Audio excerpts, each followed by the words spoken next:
Hey everybody, my name is Chris Enriquez. I play in the band Spotlights, and I also work at Revolver magazine. You can follow me at Revolver Mag or at Chris Enriquez Drums. And you can follow Spotlights at Spotlights Music. Thank you to St. Vitus for letting me do my web series, Age of Quarantine, these past few months during the pandemic.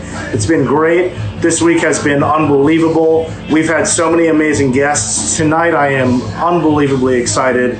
One of my favorite musicians of all time, one of my heroes, Buzz Osborne of the Melvins, who, he's inspired everyone. I don't need to tell you. If you're following St. Vitus or watching this, I'm assuming you know the impact that the Buzz Osborne and the Melvins have had on music and just everything that we all do.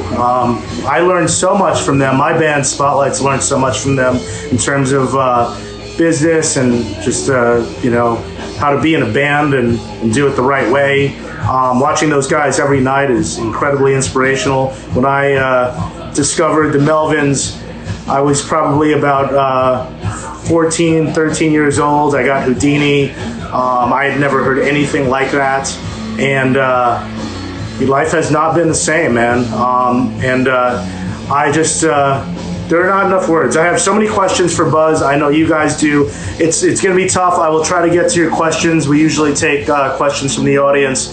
But since I have limited time, bear with me. And this episode is going to be available as soon as it's over. And it'll be right here on St. Vitus, and it'll eventually be on the Revolver Magazine YouTube channel. I'm going to see if I can get Buzz on the screen. I believe I saw him pop up. There he is. Let's see if we can screen. Notice I have this Melvins poster behind me that I love, and I had one of my favorite Melvins songs, Night Goat, playing in the background. And King Buzzo has a new solo record coming out. He's got 2 singles out right now that you can check out on Spotify or whatever your preference is. Yeah, and he's done some solo tours and some solo stuff in the past. So, it's not his first, but it's really great stuff. And we're just going to try to figure out how to get him on here. I tried to send requests. Buzz, I know you're watching. There are 2 smiley faces on the bottom of the screen that you click on. Let's see. I'm going to try to send you a request again. And let's see if we could get you on the screen. Everybody bear with me here as we try to get this sorted. It's okay. We're only 3 minutes in, so we haven't lost too much time, and we'll try to move it along with the questions. Let's see. It says we're waiting for him to join. Thanks to everybody for spending your time with me. This has been quite a week. I'm doing 3 episodes in a row.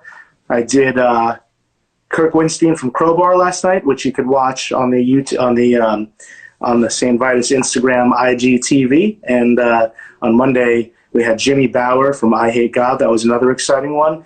Tomorrow we have Rob from 108, and on Friday we have Steve Von Till from Neurosis. That's going to be a really good episode. So just bear with us as King Buzzo is trying to log on and get on screen here. I can keep talking. You know me. I'm quite the talker. So let's see. Okay, looks like he has sent. Nope. That's not what you want to do.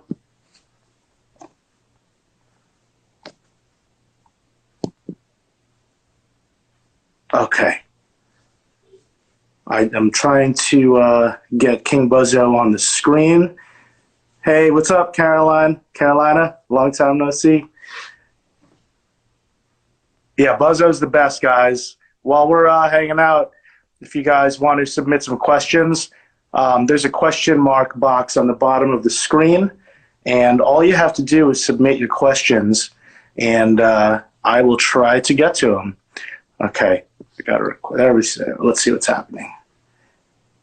King Buzzo is unable to join. Okay, let's just hang tight for a few more minutes here, guys and girls.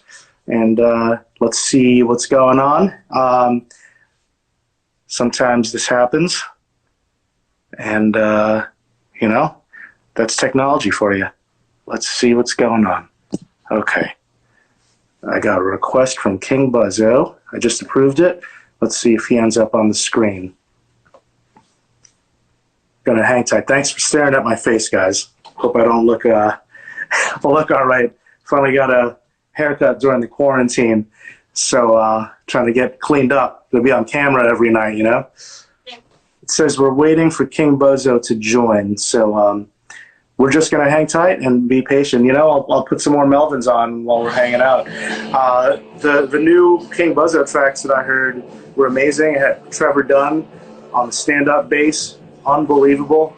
I highly recommend you check it out if you haven't already. I'm a drummer, and I am a huge fan of Dale Crover's, and I hope to get him on the show soon. He was an amazing guy to watch every night on the Melvins Spotlights tour. Just unreal, man. I can't say I've ever seen anything like that before.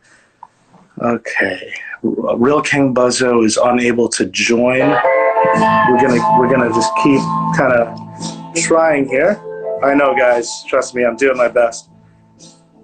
Let's see what happens here.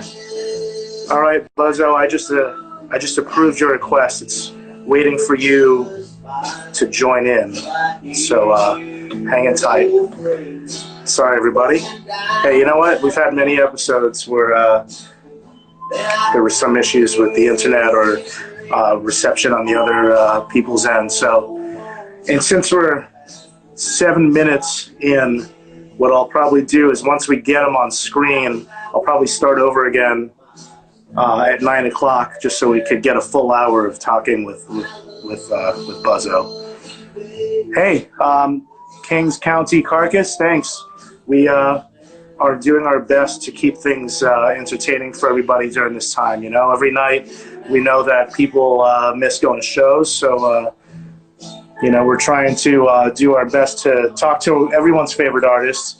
We have different types of artists all the time, and it's been great that we've been getting such a fantastic areas. All right, I think we're going to get him in. I think it's working. Fingers crossed. Let's see if it's working. I just got his request and approved it, so we're waiting for him to appear.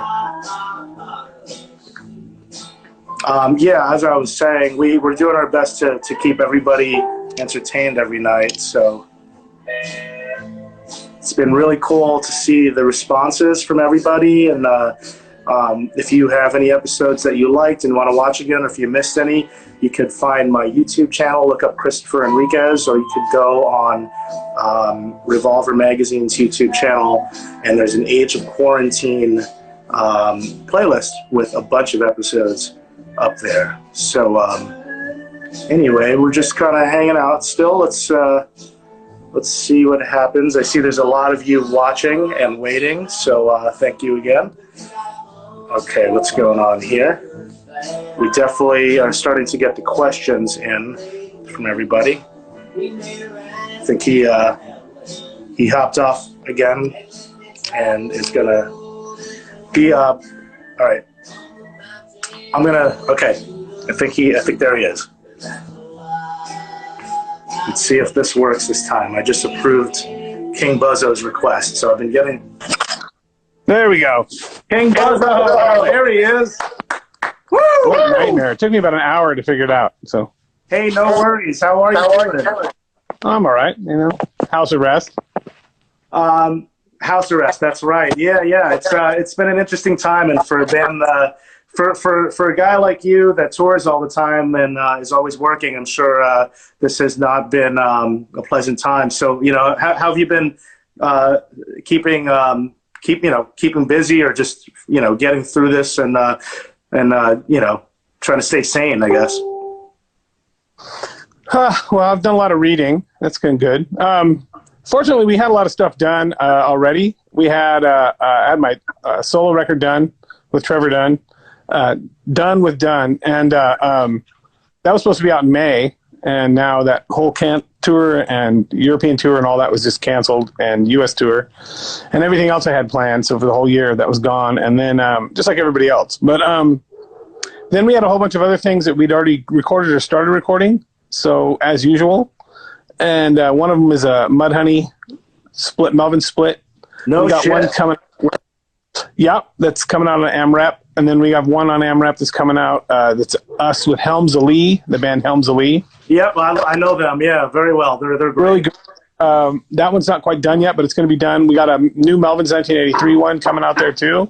Wow. That I just finished some vocals on today. Got to do a couple of overdubs, and then that'll be in the pipe. And we're also doing a when we did the Hostile Ambient Takeover record, I don't know how long ago, 14 years ago or whatever it was. We put out, the only way you could get the vinyl was each song on the record had a 7-inch with a different B-side that wasn't on the record. And so we're putting out Hazemar's or MREP's putting out a compilation of all the B-sides. Oh, wow, that's amazing. I didn't even know. I mean, I'm not surprised that there was additional material. I first saw Melvins live on that when you were touring on that record. I love that record.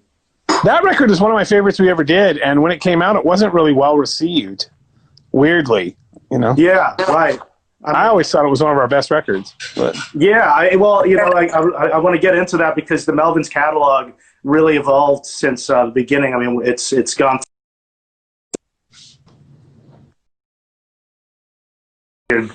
Internet service thing going on here. So let's talk about the recording stuff that you just mentioned, though. The studio that you typically use, is that in your house or near where you live? It's in LA. We have a studio with Toshi Kasai, who's actually the first thing we recorded with him was the Hostile Ambient Takeover record. Okay. We worked with him for a long time, and so we have a space here that we outfitted into a studio, and we also rehearse there. So we do a lot of recording there. Now we have our own place, probably for about the last 7 years. It's got to be really nice and convenient to have your home base there, and you can go back and forth and do all your stuff. I was just talking about your solo record that you mentioned while we were waiting for you to come on, and Trevor Dunn's bass playing on the stand-up bass on those 2 tracks. Unbelievable. I really didn't know what to expect, but really enjoyed the 2 songs I heard, and looking forward to that coming out. What is the new street date on that? Oh, mid-August, maybe. Okay, so August is when we're talking about a release. And so everybody watching, if you haven't already, there are 2 songs. I'm glad I could help out in Science in Modern America that are on streaming, again, from Buzzo's upcoming record. Let's make sure you guys are all aware of that so you can check it out. And Buzz, typically when I do this show, I kind of just go down memory lane. I know you've done a lot of interviews, so I do want to tell your life story. If I can kind of dive into your early beginnings, I'm going to try to keep it fresh and not ask you the same questions that people have asked over and over again, if that's cool with you. That's okay. I mean, we're familiar. We spent a fair amount of time together. But. We have. That was a good time. I remember getting teased a lot because I'm an affectionate guy. When we met, I gave you a hug. You're like, okay, I guess that's happening right now. That was day 1 of tour. Those days are over. Yeah, I know. I hope that we can get back to it. Yeah, we'll see. I don't know if I'm going to miss it. I know, man. Oh, and Mario and Sarah said hello. They wanted me to tell you they said hello. Great. And they're in Pittsburgh now, right? They're in Pittsburgh now, yeah. Yeah. And, how are they liking that? They like it because the cost of living over there is much, it's much more affordable than New York City. And they built a studio in the basement, so now everything's self-contained. Could write and record at home, and they just and they like the nature out there. It's not as congested and insane as Brooklyn, So yeah, Pittsburgh. I think when we were touring, they were just kind of trying to figure out what was going to be the most costly place to be in, and it kind of worked out that way. You get a decent house for under $1,000, which is unheard of out here. Yeah. Plus, don't those guys do a lot of their own recording too? Yeah, everything Spotlights has ever done was self-recorded, except one record which Aaron from ISIS did one of the full lengths. But aside from that, it's all independent. Yeah. They're a couple of sweethearts for sure. So that's nice. Absolutely. Yeah, I wanted to, like I said, I want to go down memory lane, and you're originally from Washington, and I wanted to just kind of find out what were your earliest memories in general of just discovering music and realizing that it meant something to you beyond like background noise, like I don't know. you were passionate about it. Guess I was around 12 or so when I first got into music. I didn't have any older brothers or sisters or cool people to turn me on to music at all, so I kind of just had to find it all on my own. And I got into it basically through magazines like Cream, Hit Parader style magazines, Trouser Press, stuff like that. And I bought records on mail order because I didn't live anywhere near a record store. And back then in the 70s, records, or if you ordered something, you had to send them a check, then you had to wait for it to clear, and then it would take almost 2 months. Yeah. People are used to getting things in a matter of hours or a few days now, or instantaneously online. That wasn't the case. So I would literally buy records by looking at the pictures of bands in the magazines, like the Sex Pistols or whoever. And then I always really liked stuff like Aerosmith, Led Zeppelin, but I still like all that stuff. I still like all the stuff, all the same stuff I liked when I was 12. And all that happened was that I expanded into punk rock, but I never got rid of those influences ever. We always liked. When Dale joined 84, he was really surprised at how broad the spectrum of stuff that we listened to. We didn't just listen to one genre of music, Yeah, I was going to ask you about that because I know, not as a fan, but then also touring with you guys, you would sound check with the Stones. Oh yeah, with Beatles and Kiss and all that stuff. So it's and you also love Miles Davis, which is yeah. Oh, absolutely. What were, as far as like those early like kind of stadium rock bands that you mentioned? I'm assuming Kiss was sort of the biggest impact on you. Would that be fair to say? They were really good, especially like the first, 6 records. And the first live album was really good. I thought those records were great. I still like those records. I really like Destroyer a whole lot. I think that's a really great record. In hindsight, it sounds a lot like Alice Cooper. It was produced by the same guy. Oh, okay. We're super fans. But, to say that they were the biggest influence, they were certainly an influence. And I was never ashamed of that sort of thing. And we would go, at that time, when I first got into punk rock, we would go see Van Halen and Black Flag in the same week. Oh, wow. That's, yeah. I can relate to that, by the way, because it's like, here in New York, you'd see like hardcore and punk rock bands, but I would always see, I'm a little bit younger, so I would see like the 80s metal stuff at the time, and I liked all of it, There's something good about almost all that stuff. If you can find it. I mean, you can basically take just about any of those bands. I'm not really super into the 80s hair metal. I wasn't really, but I saw like Metallica's first tour and all that kind of stuff. We liked all that stuff. So Celtic Frost, all those bands. We saw any of those bands, as well as the most underground hardcore bands and stuff like that you could imagine. Yeah. I mean, and I always consider you guys. Sorry, go ahead. No, go ahead.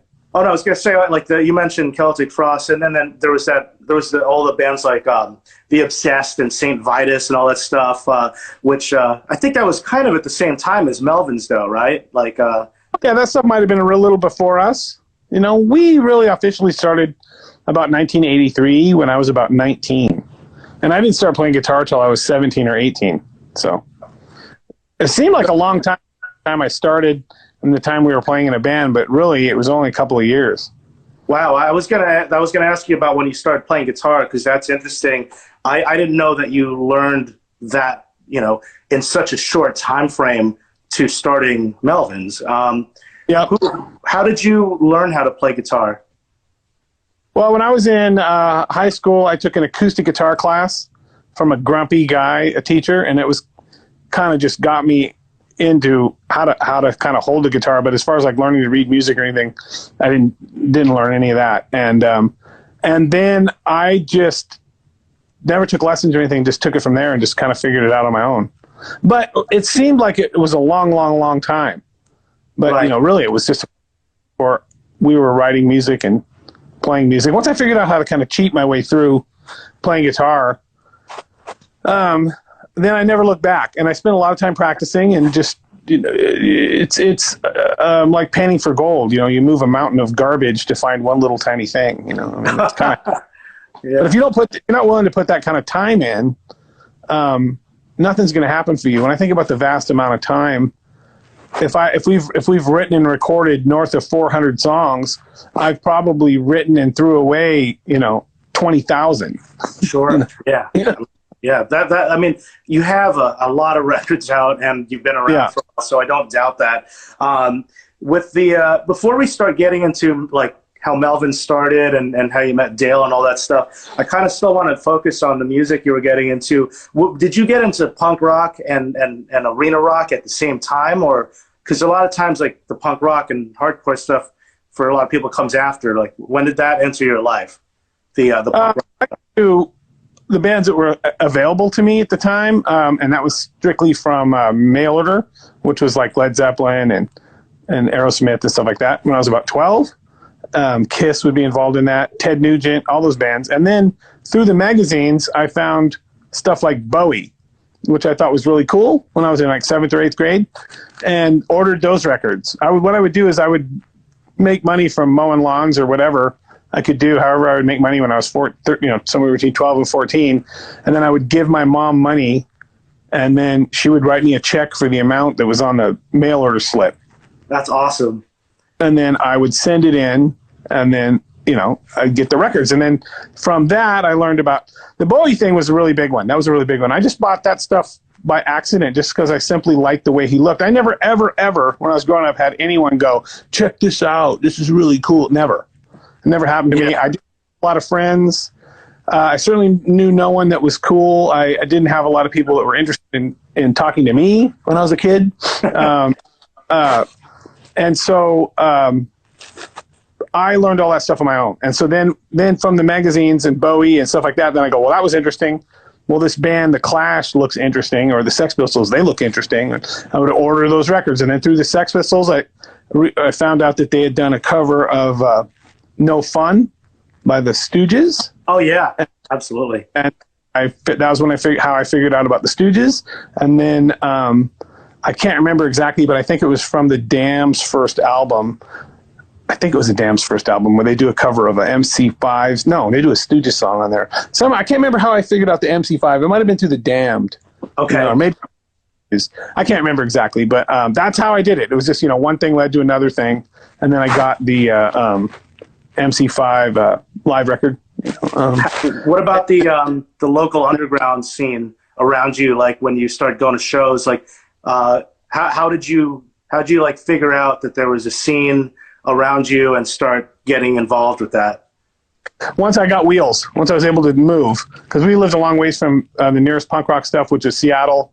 And I had already started listening to a lot of those bands when I realized, these bands are all playing up here. But we were too young to get into a lot of the places. So we would go to shows, little shows in this town near where we live called Olympia. Mm-hmm. And lots of bands there, like the Wipers and a whole bunch of great bands. And then we started going to shows in Seattle, and we would go see arena rock shows as well as punk rock shows, the Ramones or the Dead Kennedys or whoever was playing. I saw all kinds of great bands like Really Red. Too many, just so many, Husker Du on their, one of their early tours, just on and on. Just anything that I would start liking or start finding fanzines and things like that, and then figuring it out. And then once I had wheels, we were able to travel around. Then it was a lot easier to do that sort of thing. But we had to drive hundreds, couple 100-mile round trip at least I had to drive 70 miles to buy a record if I was going to buy a record. There's a lot of work that you're putting in back in those days to to see shows. I would have loved it infinitely more now, because with the internet and things like that, that would have been a godsend. What does Blue Cheer look like? Oh, okay. What do they sound like? Oh, okay. Matter of minutes. Well, I'm glad that we had that experience. I'm going to turn 40 soon, so it's like I was around for the mail order distros when I was getting into music, and it was cool to just you get a record based on the album cover at a store or something. I don't know if that happens as much with the internet, so it is cool. I mean, there's probably the parallel now to that, but I'm going to try to jump around. I have so many questions, and I know we have limited time. What was the impetus for you? Because the Melvins sound is drop tuning, and you guys, some of the songs are typically very sludgy and slow. What would you attribute to the drop tuning, and also where was the sort of idea that you wanted to try doing stuff in a more sludgy kind of way? We didn't start out that way, but we always liked bands like that. Eventually, once by 84, after Dale joined the band, he joined the band in spring of 84, I think. I was getting ready to start doing something that had a little bit more of our own thumbprint on it. And so we just drew from I drew from a wide variety of sources around me, like the Flipper, the Swans, Black Flag was doing stuff like that to some degree. We just kind of took it in a little bit different direction and added in what I considered, like Judas Priest riffs, sort of. I know. I always really loved that stuff too. So we would go see, take a couple of hits of acid and go see Judas Priest. Oh, fuck yeah. I love Judas Priest. I still see them now when they come around. Long time. Probably since early 80s. That's probably the last time. But we've never stopped liking stuff like that. So like the Unleashed in the East record, I think that's the greatest heavy metal record ever made, personally. Well, I read that you, when Dale joined, you were really into heavy metal drummers, and he kind of fit that. Who are your favorite heavy metal drummers? I would say right off the bat, Les Binks on the Unleashed in the East record would be, I think, the unheralded king of heavy metal drumming. And I got that straight from we always thought Les Binks was an unbelievable drummer, and we never knew why they got rid of him. First off, I don't know what the details were, and we also didn't know why more people didn't know about him. And so then when I started playing in Phantomos with Dave Lombardo, I was like, what did you like? And sure enough, Les Binks, that's what he was into. And he goes, I learned how to do all my heavy metal drumming off of that record. Yeah. Everything I do on it. It's all the double bass. Everything that he does is right on that record. Like I said, I think that's the greatest heavy metal record ever made. I think it's Well, how did you find Dale? I found Dale. I'd seen him actually play in a cover band in Aberdeen, near the town I grew up in, and they were just awful. But I could tell he had this really beat to shit double bass drum set, and I could just tell he was a good drummer. And then we were I was friends with the bass player who ended up being in Nirvana, Chris. Right. The drummer that we had, who we still do stuff with, Mike Dillard. We still do stuff that we call it Melvins 1983. Okay. Yeah, I saw that when you opened up for yourselves. Yes, we're working on a brand new record with him right now. So, actually, his parts. We just have to finish up what we have. The COVID thing has kind of thrown a wrench in all that at the moment. So, but I did work on it today, so that was good. But what was I saying? And I asked Chris if he knew any drummers in Aberdeen, and he said that he knew a couple. And the first guy I went, and I didn't even ask him. I just looked at him and I was just like, nah, it's not going to work. And he goes, another one? He knew Dale and described who he was. And I was like, I remember seeing that guy play, And so I go, that's exactly what we want. We wanted a heavy metal drummer, because heavy metal bands, even a lot of the hair metal bands, even though I hated most of that hair metal stuff, they usually had drummers that were good. Yeah, no, absolutely. You know what I mean? Yeah, totally. I mean, whether you like Motley Crue or not, Tommy Lee was a good drummer. Oh no, absolutely. I feel the same way. I mean, come on. Yeah. You look at and also like the speed metal stuff. I mean, you play with Dave Lombardo. Yeah, that stuff. a nice mixture of all this. I mean, that's why I like the Melvins so much, is because it's like it's exactly what you just described. It's got some really amazing drumming with a mixture of punk rock and all sorts of other influence in there. And I think that's what's so fascinating about the sound, and why I'm interested in kind of chewing your ear off a little bit about the stuff you grew up on and made an impact on you. Let's talk a little bit about, I've heard you talk a lot about Miles Davis, and in one interview, you talk about a record that had a huge, I think it was on the What's in My Bag episode, the Amoeba music. I don't remember what I picked.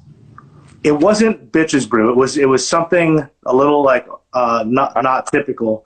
Maybe a corner. Maybe, yeah.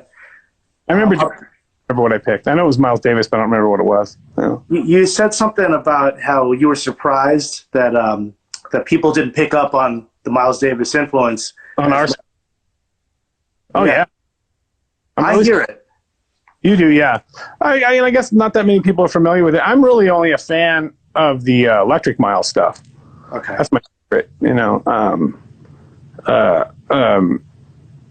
On the Corner would probably be my favorite. Okay. Is, and the vibe of it alone. I mean, people hated that record. I can't figure out why. I would highly recommend it to anyone. It was as alien then as we want to be now, Well, yeah, that's the one that you mentioned, because I think you said the same thing. It was kind of like underrated.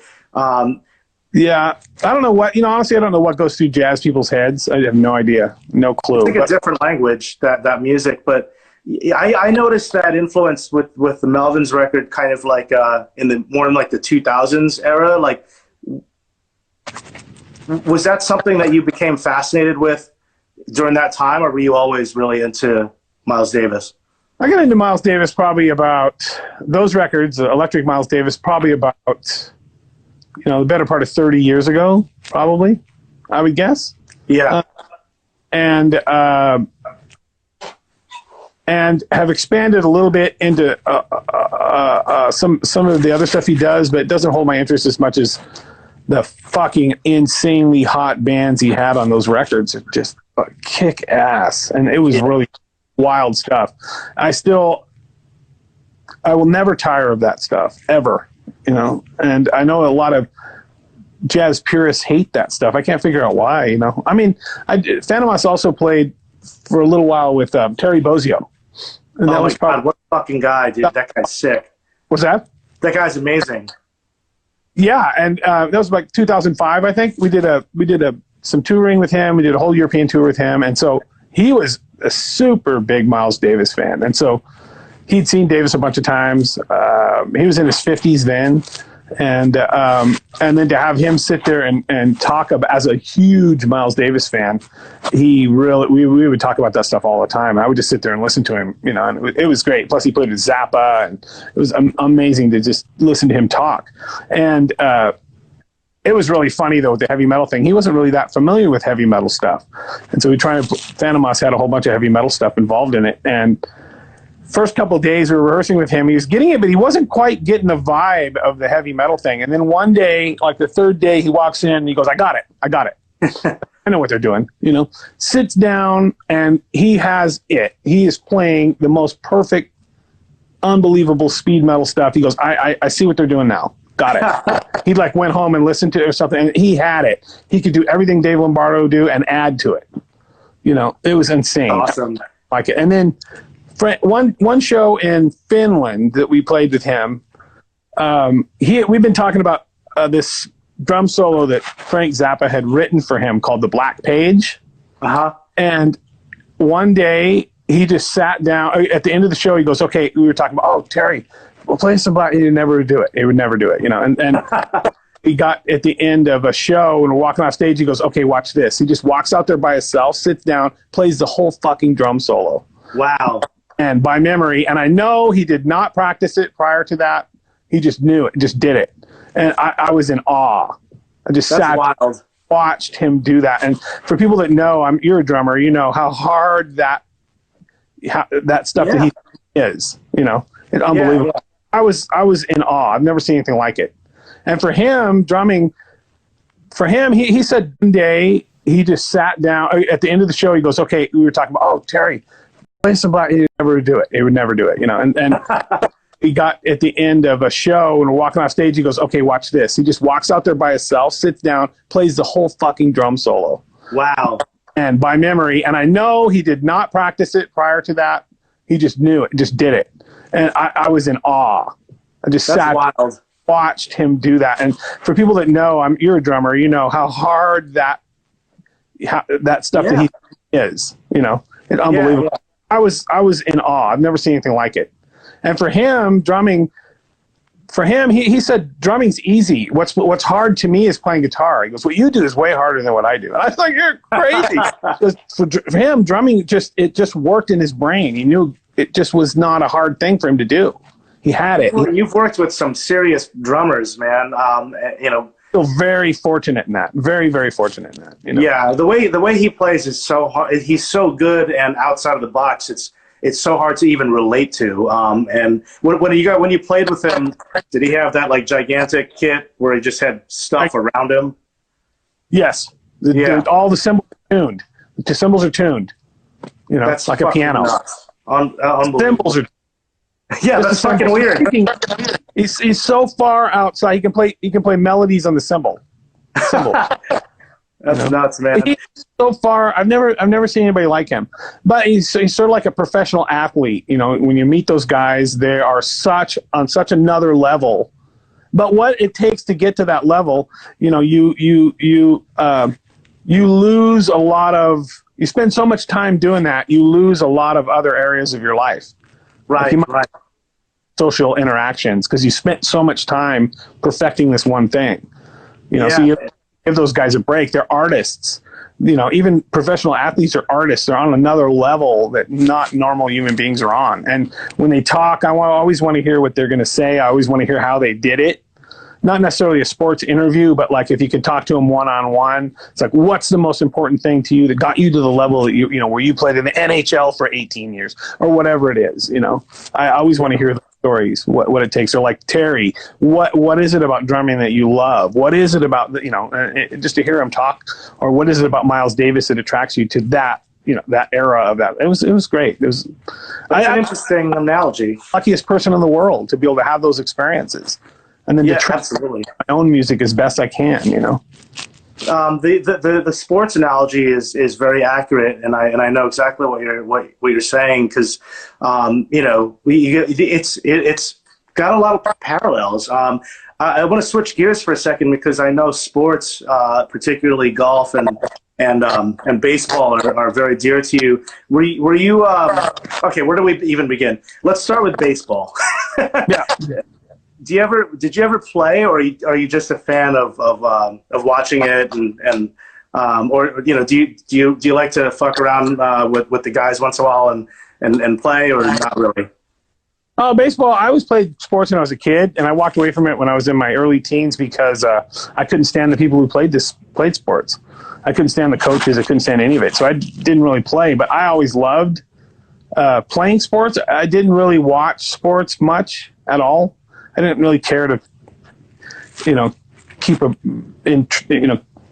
to date on what was going on with football. I just don't care. And what I realized later was that the sports that I was the most attracted to were the ones that didn't have a clock, like golf, tennis, a baseball, where you don't get to win by running the clock out.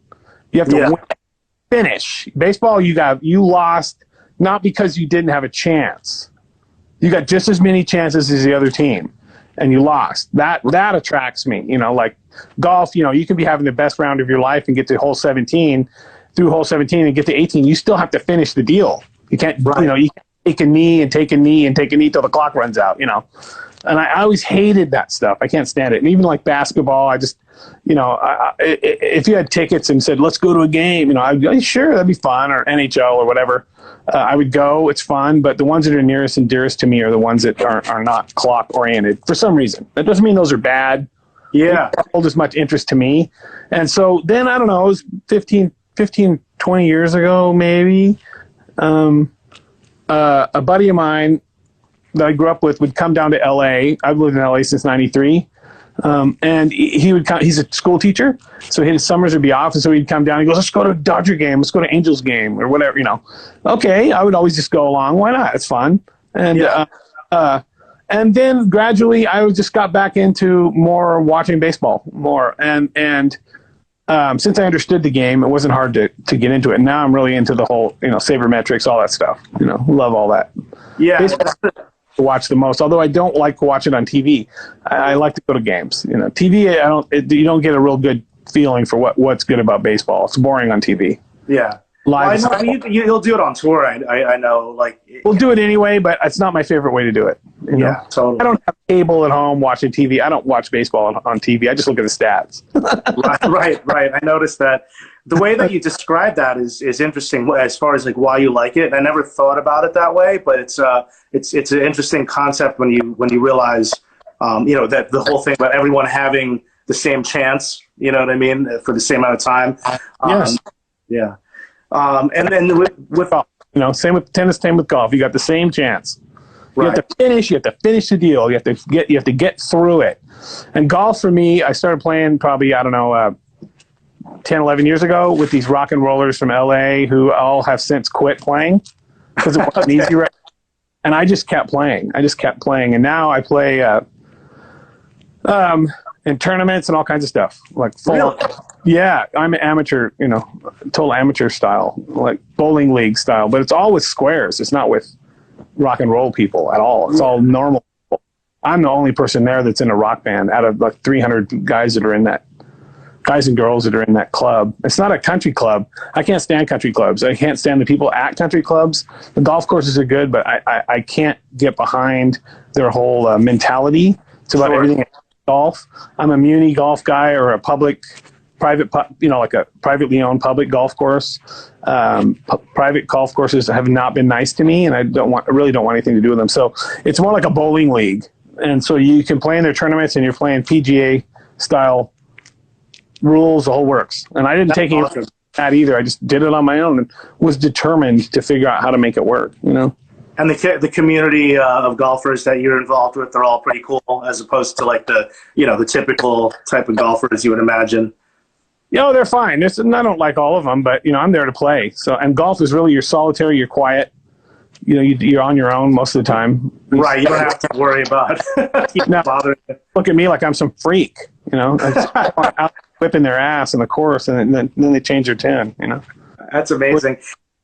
Speaking of games, I didn't know this. One of my friends just informed me before the interview that you're in a video game. What is it called? It's called the Sunset. Sunset Overdrive. Yeah, that was a few years ago. Yeah, they used some of our music too.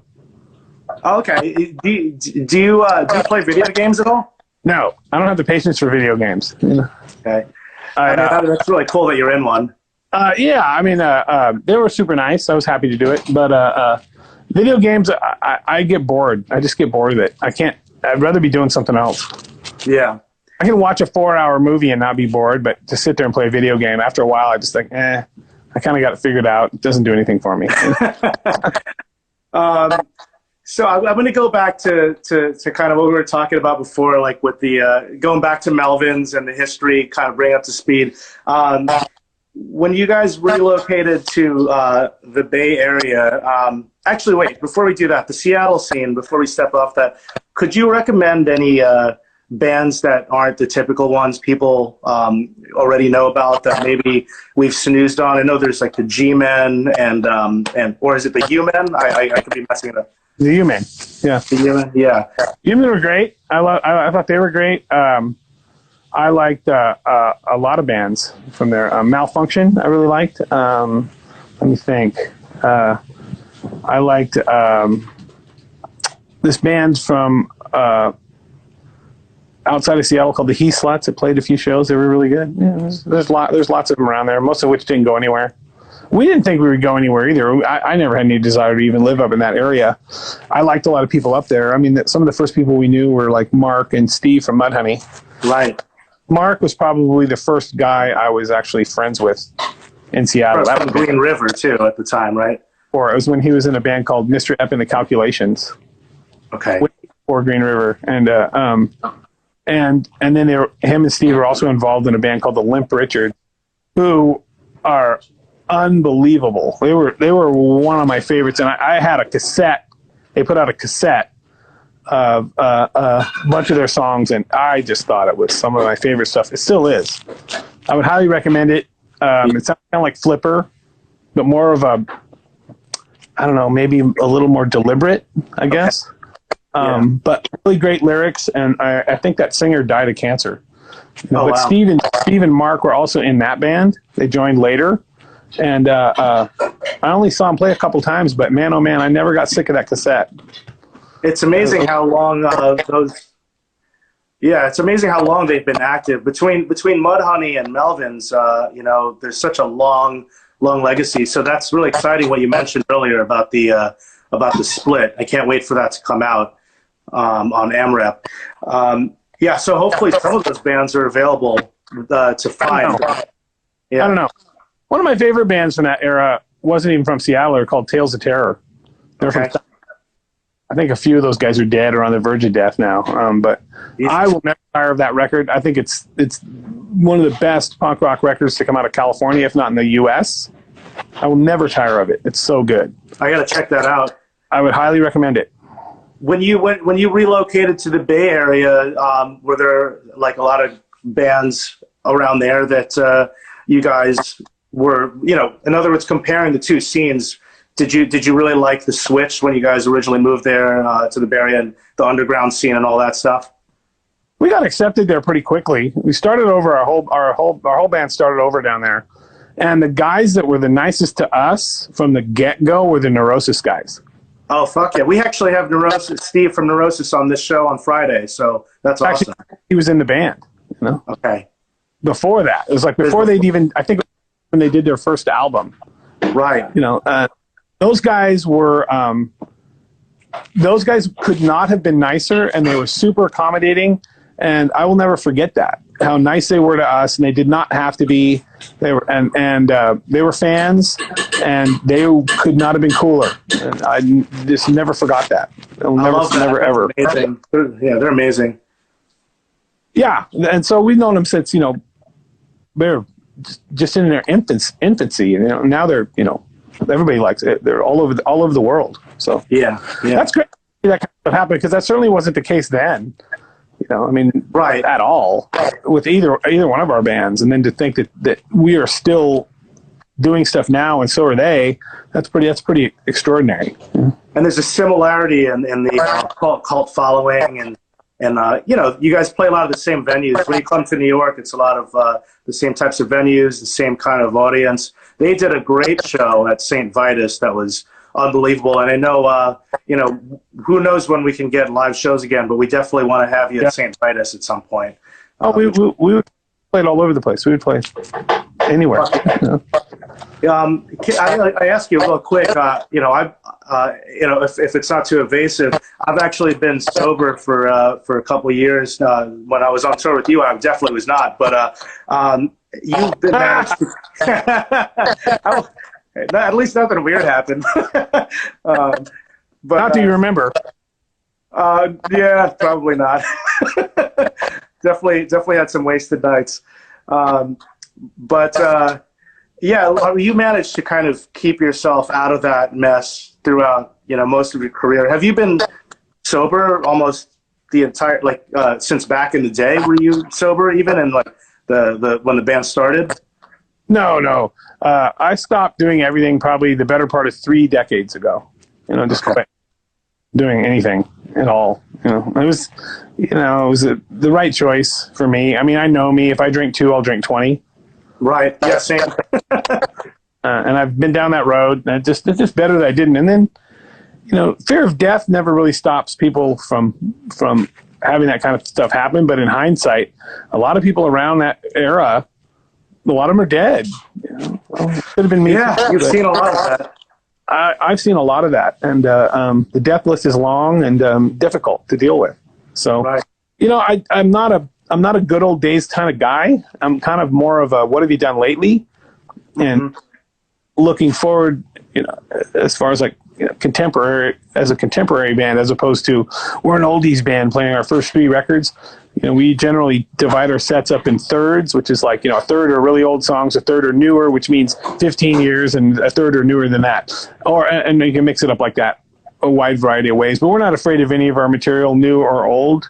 But I don't feel like we're in a position that we have to rely on something, or we're not a slave to our audience telling us what we have to play or not play. And I've always appreciated that. There's always a few goofs who want to do that sort of thing, but why don't you do this? Why don't you do that? It's like, I don't know. Right. Why don't we? You want to start making a list of all the stuff we don't do? You've always had ways, whether it was like deliberate or because you had to like with the lineup changes to keep things interesting and fresh, whether it was the lineup with the guys from Big Business or the many different things, Melvins Light, all that. When we're talking just like a straight Melvins show, though, there's so much material to choose from. What's the process like? It's got to be interesting when you guys look at each other and go, what should we play on this tour? Yeah, usually it's me and Dale figuring it out. We'll go through, so should we do this? Yeah, let's play that one. Or we haven't played anything off of that record for a while. Let's see what we can do. And you usually don't listen to the records, and we just try to figure out how close we can get it. Sometimes we have to listen to a song we haven't played in a long time, but because honestly, with those records like Bullhead or even our newest ones, I couldn't tell you what the order of the songs were on it. Right. I moved on. I mean, it's like with my solo record, the newest one. I mastered it on December 19th, and I listened to it up until about the time that it's going to come out, and then I move on. Yeah. I mean, that's just with all the records.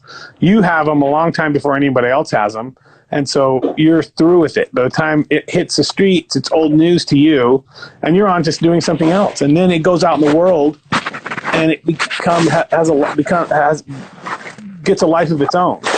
Right. And you it's not yours anymore to enjoy. And there's only a certain amount of time you can enjoy that sort of thing anyway. Sometimes I'll go back and listen to songs off of our really old records and think, oh my God, we've been playing that live. We've been playing that completely wrong.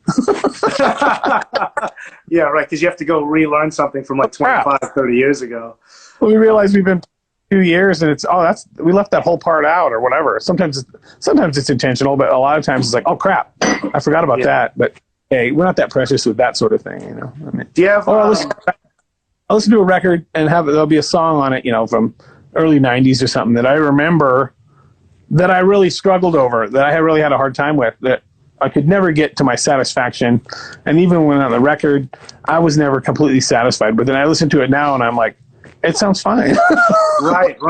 I mean, those records, that's when I first heard you guys, fucking huge. I loved watching you guys every night, and it was a mix of material from different albums, obviously. But Night Goat, I was like, oh God, they're not playing Night Goat. That's one of my favorites. Yeah. That might be my favorite guitar riff I ever wrote, No shit, okay. It might be one of them. That one, I really, really like that one. I mean, it's simple and it really works. It's just so powerful, and the drums are just fucking pummeling. I remember too. What's that? I remember the moment I wrote that riff. It was in San Francisco in my bedroom, and I hit it, and I was like, oh my God, that's the best guitar riff I've ever written. That's awesome to know, just because it, like I said, it's my favorite Melvin song. It's right in the middle of the day too. I did, yeah. And then like with the song Revolve, that opening guitar riff and Revolve, that song, I wrote that in San Francisco when we were on tour. I remember the minute I wrote it, I go, I'm onto something with this, That album is a lot of the songs on Stoner Witch. They sound like like almost at the time it sounds like a peak of songwriting. Like just everything on that record. You listen to it, and as a musician, when you kind of have those moments and songs are just pouring out of you. Would it be fair to say when you had Stoner Witch, when you guys made that, it was kind of that vibe? I don't remember. I remember being happier with that record than I was with Houdini. Uh-huh. But the funny thing about that is that I wrote a lot of songs then that didn't make it on that record. And then for one reason or another, maybe I didn't finish them, that ended up on records for the next 15 years. And Wow. so it could have easily been on Stoner Witch. And people will say, you know, they'll say stuff like, "Oh, the Stoner Witch songs or whatever, and are different than you knew." I was like, "Well, some of those songs on our new record, I wrote at the same time I wrote the Stoner Witch stuff." That's, Sorry. that'll Or happen, I guess, when you have a back catalog. What was that? When you have a back catalog of material that you've written and might have changed your mind, want to use it, you know, 5 years later or something, I guess that'll happen. Well, yeah, there's that, and sometimes I just haven't finished it. Couldn't finish it for one reason or another, and so it just sits there. And you wait. Maybe we've even worked on it for a long time. There's one we did with the Big Business Guys that made it on the second album we did with them, Nude with Boots, that I had written in the mid '90s. You know, Wow. and we just couldn't figure out what to do with it. Never could figure out how to make it work. Suicide in Progress, that song, and it just never made it on a record Right. for whatever reason. But, you know, that always happens. I mean, I cycle through riffs and look at stuff, and sometimes I'll remember when I wrote it or, you know, exactly when, or sometimes I'll be surprised with it. But generally speaking, 99.9% of the stuff I record as future song ideas never gets used. You know? Yeah. I realize it's not, I can't think of anything to do with it. As far as touring goes, you know, obviously your touring schedule is relentless. Does it ever? Do you still enjoy it as much as you used to, or does it sometimes, you know, feel like work? And, you know, I don't know. It seems like you do things exactly the way you want, but I have to wonder that sometimes with the amount of touring you've done, if it's still as fresh and fun as it was for you back in the day. Well, a lot of things can happen on tour, which is kind of one of the fun things about touring, is it's a roll of the dice. That's the juice that you'll get from a live show that you'll never get from an internet download, is interaction, the human interaction with people. It's sort of like seeing the difference between seeing a painting live and seeing a picture of it in a book, you know, Right. that kind of thing. Or, you know, seeing a play. Although movies are one of my favorite art forms, so that I like that. But if you're not feeling well, if you've had something like that happen, then it can make live shows a little more difficult. But you do your best. You do your best. And sometimes I'll have a show where I've struggled the whole show electronically. Something's wrong. It just doesn't sound good, or whatever it is, and you try that on that something's wrong, because that's not fair to the people that are there. Mm-hmm. You know, you get pissed off. They paid to see you do the best that you can do, and so that's what you try to do. And it's I think it's unprofessional to let everyone know exactly what's going through your head. You know, once a show starts, it's pretty much just go for me. I don't. Unless something happens, like I break a guitar string or amp falls over, doesn't work anymore. But I don't even like changing guitars in a set. You know, I don't like to do it. I like to tune it myself. I like to set up my own gear, you know, all that kind of stuff. And so there'll be shows where I've struggled the whole show, and then at the end of the night, I'll meet people outside or whatever, and they'll tell me it was the best time they ever saw us. You know, it's like, I don't know. Right. You never know what it sounds like out front, or what the experience is. So you just do the best that you can. And, you know, like people complaining about the monitors, you know, oh my God, the monitors are wrong. It's like, okay, even if the monitors go out completely, I'm not stopping. Right. I'm finishing. I'm going to go. I'm going to get through the show. I can't hear my pristine vocals. It's like, what are you talking about? You know, what are you? You know, come on, get through. If the whole monitor system goes down, what are you going to walk off stage? Right. No. Yeah. It's the show. Sarah just commented and mentioned, "Oh, Buzz, because we were taking a long time to get on, Instagram is kicking us off because of there's like a timer in front of me. Do you mind if we start over again just for like another 5-10 minutes before we wrap it up?" No, I don't mind. I'll see if I can figure it out. Yeah, just do exactly what you did. So I'm going to end this right now because it's going to just like kick us off. And I'm going to go back on. It'll take me like maybe like 10 seconds to do that, and then we'll be back live again. Okay, I'll try. Okay, thanks, Buzz. There, did that work? Yeah, we're back. We're back. Thanks so much for doing that. It's you can't tell on your end, but they give you a timer and it starts counting down until they kick you off. Yeah, like 1 hour or something. Yeah. Well, I think you were in the middle of saying something. I don't know if you remember what you were saying, but I could get to some of the other questions I had here before we wrap it up. You've done so many collaborations live, which are great. I've seen you do Into the Void with Soundgarden.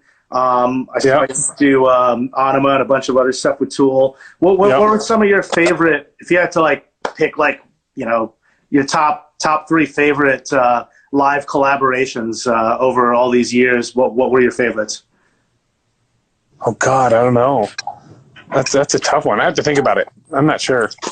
No idea. That the recent one you did, that the Chris Cornell tribute was phenomenal. That was tough. I mean, that was not a happy time, you know. For sure. That's the end of the line for those guys, and I only ever wish the best for those guys. You know, it was a tough thing to be involved with. I did it because they wanted me to do it. But, oh man, I just wish it was under better circumstances. At the time, I was like, why didn't we do this a long time ago? Before this is happening. And, you know, suicide is not something that I have an easy time with. Mm-hmm. You know, I have a hard time dealing with it. I've had close personal friends do it. And it as much as I understand that they have every right to do whatever they want to do, it selfishly makes me feel terrible, you know. Of course, yeah. And I'm watching those guys. I go over to do the rehearsal with them, and they're, you know, Ben Shepherd says something to me. He goes, you know, last time I played this song was on stage with Chris, you know. Yeah. Just, you know, I'm not emotionally prepared for that sort of thing, you know. Yeah, that's rough. Who is, you know, so you get through that stuff, and I'm really glad I did it. But in the end, it's just no closure on something like that. There's none, you know. It was absolutely tragic, you know. And I can't imagine what those guys or his family went through. I just can't imagine. Yeah, it's horrible. It was a horrible. It wasn't a pleasant you know, thing that happened, but it was nice to see you up there with them, and also just to kind of to see you guys open the show was fantastic. Yep. And to do the Spoon Man cover was really nice you do. I guess we've actually recorded a cover of Spoon Man with Matt Cameron playing second drums on it. We haven't released it yet. I heard come out yet, you were doing something with him, so I guess that's what you're talking about. You were in the studio with Matt. Is there anything you could kind of talk about, or is that kind of top secret stuff? We did a bunch of songs where we played his music, a whole bunch of stuff. Some of that's going to come out. So it was all stuff he wrote. I was more than happy to help out in any way I could. And then we go, well, we were thinking about doing recording a cover of that version of Spoon Man that we did live. And we want you to play second drums on it. He was like, okay. So he just sit there. It was at our studio, you know. So we played a version. It'll come out at some point. I don't know when. Since we have our own place, we have so much stuff that is not finished yet, or is almost finished, or so much. I don't even know how much. I mean, beyond belief, the amount of stuff we've recorded. It's amazing that you stay so busy with all the projects and songwriting. Are you every day? Would you say that like you're writing all the time? Is it pretty constant? I have written a lot of stuff already, you know. So I don't write all the time, but during the pandemic, I have had a lot of stuff, a lot of time to reflect on all of it, and I haven't really done a whole lot of writing on that. But I have so much stuff that's already in the works. It's not like I have to, right? But that's that's the longest period of time I haven't done it. I was put into a serious funk with the whole idea of not knowing what is going to happen. And then the idea of let's write some songs that we have no concept of when we'll ever be able to play or do anything with, you know. That just motivate me to want to do that. I'm more of an envision execute guy as far as that's concerned. Uh-huh.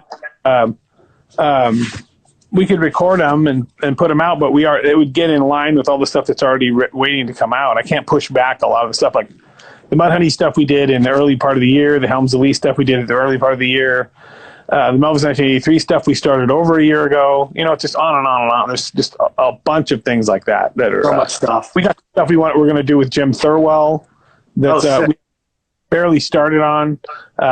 Just a ton of stuff. Stuff I'm forgetting right now till I go back. And the time for a new album will be soon, but it's never I just have a solo record coming out right away. It's not like there's never any long breaks between what we're doing. That never happens. Never, ever, ever. It never has. I've noticed that. Dark. If we don't keep moving, we're going to die, Of course. Well, I asked a ton of questions. There's actually a bunch of fan questions that I'm going to check out. So let me take some of those. And oops, that's not what I was trying to do. That's my guitar. Okay, let's try that again. Here we go. Oh, all the questions disappeared that were there before. Okay, all right, we'll take this guy's question then.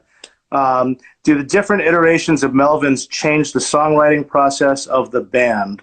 From Doug Close. Okay, there you go.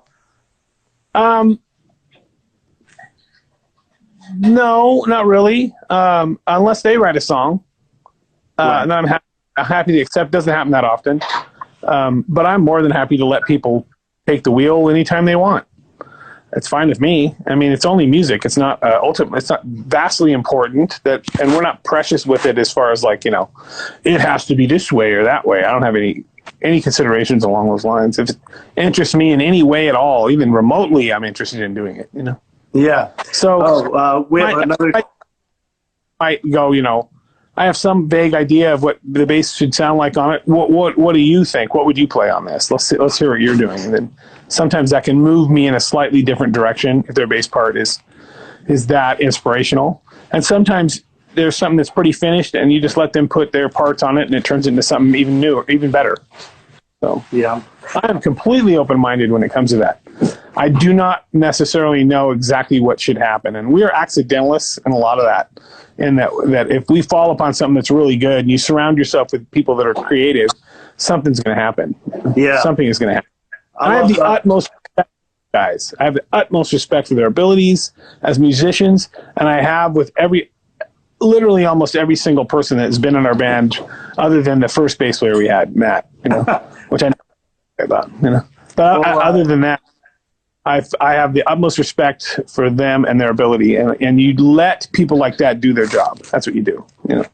I really like Dale's solo record too. His solo record is fantastic, and just the creativity that all you guys have individually. Steve McDonald is a monster. He might be the best bass player I've ever played with. Steve. Oh, it's ridiculous watching him. He's like the entire package. Like he's a great harmonizer when he sings. It looks so effortless, and he just plays so effortless, and he looks great on stage. You were a huge Red Cross fan since the early '80s, and so the whole idea that I'm even playing in a band with him is odd for me. Right.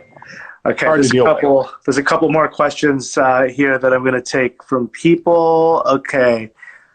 There's a lot actually, so bear with me. I'll do as many as you want. Okay, thanks. That's really generous of you. I don't want to take up too much of your time. No problem. I'm here. I might as well do it. Okay, Zach Buttwood wants to know, what movies have you been watching during the quarantine? The last couple of days I watched Casino and Goodfellas. Oh, so good. Both of those recently. And then I've watched I don't know. I watched Naked Lunch again for recently. And what else recently? This movie called Emperor of the North. It's really good. There's 4. Okay, there you go. Those are some of my favorite movies that you just mentioned, Casino and Goodfellas. I can't get enough of those two. Okay, shout out to Zayo Band. Why was the Crybaby not included in the trilogy reissue? Any plans? We don't know what we're going to do with that. We didn't put it in there because I didn't want to have to re-deal with all those people that are on that record. That's a big pain in the ass. you know, dealing with. So. Okay, this one comes from Mario Quintero from Spotlights. When are we getting milk and cookies tattoos, Buzz? I always said that would be the toughest thing we could do is get milk and Hey, speaking of tattoos, show them your tattoo. Yeah, I have this one right here. Yep. That was my tattoo. We were impressed. We couldn't believe it. Oh my God. Yeah. That's such a great image. My wife did the cover for that. That was the image that she put on there. And the fact that you guys did that, I thought that was so cool. Yeah. They all got those tattoos. I also have this behind me. So I got Melvins. That's great. Yeah. That was a funny night. I'm just going to tell a quick story about that. I was at Matt Pike from High on Fire's house, and we didn't know that it was his house. We just knew we were getting tattoos somewhere. We were going to get these Melvins tattoos, and we walk in, there's fucking High on Fire and Sleep shit everywhere. I'm like, wow, this guy really likes High on Fire and Sleep. And the tattoo artist was like, I mean, you're in the guy's house. There you go. He showed up. It was really funny. I like that he has his own posters hanging up in his house. That is funny, actually. Okay, so this is, was Mackie ever in the band, or has she appeared musically on any Melvins tracks from Obscura Arts? That's talking about your wife, or your partner, of course, who works on all your artwork. She never has been in the band, but me and her have worked so closely together for the 27 years we've been together that it's like she's a member of the band, you know?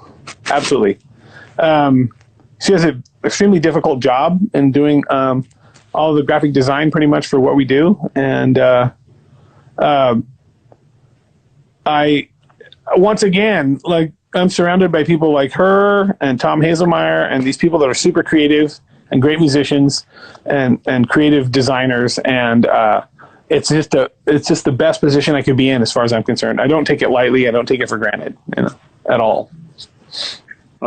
We have a question from Rye Drone. Who are your favorite female bands and icons?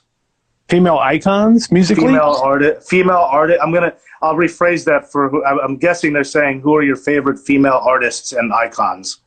Well, one of my favorite artists would be the First Pretenders record with Chrissy Hyde. I think that's a really great record. I will never tire of that record. Patti Smith, is a million. Aretha Franklin, too many to mention. That's like your favorite musician. I don't know. In general, I don't know. No idea. Difficult to say. There's so many. I mean, where do you begin? Well, you've been very vocal about your influences and favorite musicians. I've always kind of had a general idea of all that stuff. Let's see. Elder Toten wants to know, when will you release your record with your modular synth setup? Well, surprisingly, my new acoustic record has a whole bunch of that stuff on it. Well, there you go. Acoustic guitar, stand-up bass, vocals, and modular synth. That's what's on the record. And there's some other weird stuff, So you guys, there's two songs out right now that you could check out from Buzz's solo record, and it's coming out in August. So check that out. It's got everything on. Toshi have been working on a noise record, quote-unquote noise record, for quite a while, so I don't know when that'll happen. Oh, nice. What new bands? New bands. I see the question. What new bands? I don't know. No idea. All right, we'll take one more, and then we'll wrap it up. I'll try to see if I could find a good one. Okay. Let's take one from Sarah. Sarah Quintero, what is your favorite horror movie? Favorite horror movie? Some people would say it's not a horror movie. I would say it's The Shining. Fuck yeah. Yeah. Probably up there, but Kubrick is an easy one. He's easy to like. I really am partial to the Hammer horror movies, that whole genre of movies from that Hammer studio. I like that stuff a great deal. I'm a really, really, really big fan of The Bride of Frankenstein, the original one. Classic. I don't know if another one, but the original Bride of Frankenstein with... I think that movie is one of the best. One of my favorite memories was me and my wife Mackie went and saw that movie on Halloween night here in LA. That was great. Yeah, that was a great way to spend Halloween. Yeah. Awesome. Well, I mean, we already took a lot of your time up, and I just appreciate that you No problem. able to do this. Do you have any final words or anything you want to share before we wrap it up and say goodbye to everybody? I really appreciate everybody's interest in what we're doing. I honestly do try to operate the way I would like us to operate if I was a fan. Really, that's my main concern, and how I write songs is how I think I would appreciate it if I was listening to the band, and not thinking, what are these people going to like? I don't know what they're going to like, but I know I can go about it with an attitude that I would like if I was a fan of the band. And, we have a lot of influences I think people miss out on, like the Fugs, Throbbing Gristle, Captain Beefheart. I always assumed everybody would think that we sounded like Captain Beefheart playing heavy metal. That's what I assumed, and then it turns out that's not really the case, But I have no intention of stopping. We're going to go as long as we can, as long as these guys can do it and want to do it. I heard a professional skateboarder say once, he said, the reason you quit doing what you're doing is either because you don't want to do it anymore or no one cares. That's a good point. Clear that people still do care. And as long as that's the case, I will hold up my end of the bargain, Fuck yeah. And again, I know that here in Brooklyn, everybody at St. Vitus really wants to get Melvins out here. So maybe one day when it's possible, that can happen. What you guys should do is you should get to work on a vaccine for the COVID thing. You guys should do it. If you get it done, I think we could get there even quicker. Yes. Well, I really appreciate those final words too. You've always been an incredible inspiration. Thank you. Which you kind of summed up personally, musically, professionally on many levels. So, thank you so much for everything, man. Seriously. It was great touring with you guys, and say hi to those guys as well. And I only wish the best for everybody. Amazing. Well, we'll see you soon, hopefully. Yep. Okay, take care, Buzz. And take care. Send my best to Dale and Steve. Oh, of course. Okay. Bye-bye. Take care. Bye.